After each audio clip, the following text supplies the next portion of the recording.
Daniel, I'd like to begin with these massive civil suits filed against Donald Trump for the attack on the Capitol and what the civil liabilities could be in those cases. Yeah, there's a lot of liability for Donald Trump in those cases, as well in a potential civil enforcement action by New York Attorney General Letitia James. An additional order from a judge last week ruled that Donald Trump had to sit for a deposition in that investigation. So on the civil front, I agree with David Cay Johnston that the walls are really closing in. And when you combine those two judicial orders with the Mazars accounting firm essentially withdrawing from its representation of Donald Trump, his finances and the finances of the Trump Organization are as much in jeopardy as they ever have been. That's a very different story, I think, right now than what's going on the criminal front, and whether Donald Trump would be indicted for any crimes. Those investigations appear to be going slowly, if at all, in the case of the coup attempt. And when you look at the criminal side, there's a criminal investigation in New York. There's a criminal investigation in Georgia. The investigation in Georgia seems very clear. We all know much of, if not all of, the evidence in the Georgia case, most important evidence being Donald Trump's taped phone call. We don't have anything like that kind of insight into the real evidence in the New York criminal investigation.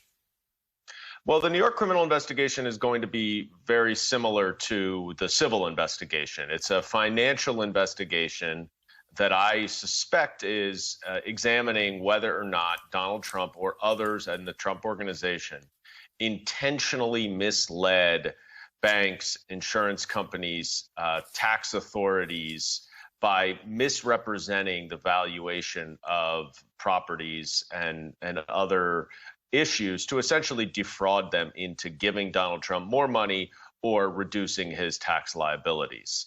That's a very hard case to make. And it is because you really have to show that Donald Trump knew that he was misleading these insurance companies. And for someone who does not email, does not text, it's very hard to find that proof as a prosecutor. So you would need a witness who he spoke with and explained how he wanted this scheme to run. And right now, it's unclear whether there is such a witness who could cooperate against him.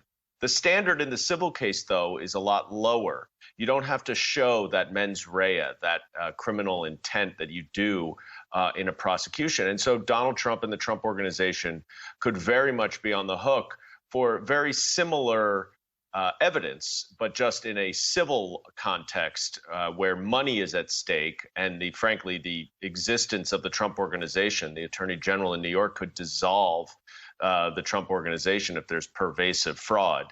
So the same conduct is at issue in the criminal investigation and the civil investigation, but it's just a lot harder to make the case in the criminal investigation. To go back to the January 6th lawsuits, Judge Mehta made the point, made a real distinction between Donald Trump Jr., who has been named as a defendant in those civil lawsuits, and Rudy Giuliani, also named as a defendant.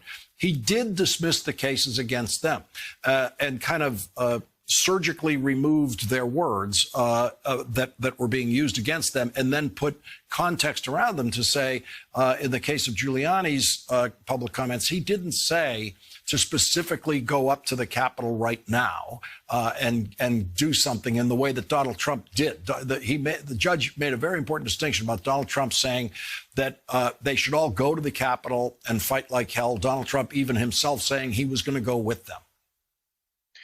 That's true. And I think the other thing that really motivated Judge Mehta is the pattern and practice of Donald Trump's call and response to his supporters.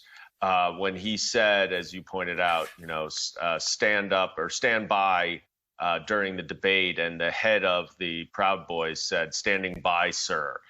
When he said that people should go and protest in Arizona shortly after the election, the election facility was surrounded by angry protesters. The list goes on, and I think that the impeachment managers in the second impeachment did a really good job of laying out how Donald Trump had to have known the impact and import of his words, and that when he did ask his followers to do something or did mention that they might want to do something, they went ahead and did it. So if it happens one time, okay, maybe you say, I didn't know they were going to do it. For example, when he said, Russia, if you're listening, I'm sure it'd be great to find Hillary Clinton's emails. And then 5 hours later, Russia did that. Well, that was in 2016. Now, by 2020, he's done it. In 2021, he's done it so many times and he's seen the reaction that he can't claim ignorance anymore when he says that. And that differentiates him from Don Jr. and Rudy Giuliani and some of the others.